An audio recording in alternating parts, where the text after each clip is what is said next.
I Jeanette irery no mivarotra sandrify eto amin'ny tsenany Isotry. Avy any Ambositra no akany azy ireo. Na dia ao anatin'ny fotoana fanomanana ny fidiran'ny mpianatra aza ny ankamaroan'ireo ray aman-dreny. Zara raha misy mpividy ny sandrify. Ny olona ilay sahiran-kirana ara-pivelomana indray no vidy dia ao 7,5 zany indray.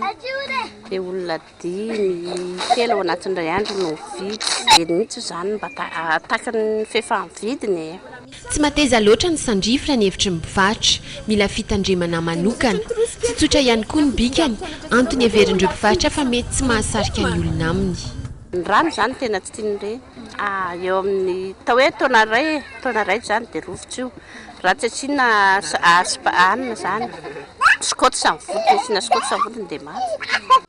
Ankoatr'izay, manimba tanteraka ny tsenan'ity kitapo tena malagasy ity ireo entana avy any ivelany. Tsy naharaka ny fivoaran'ny filan'ny mpanjifa ny sandrify.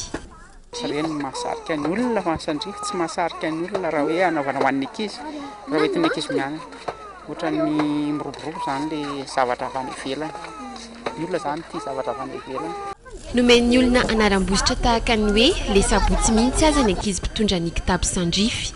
Ireo rehetra ireo no nahatonga ny karazan kitapo tena malagasy tahaka izao ho tsy izy mpividy intsony.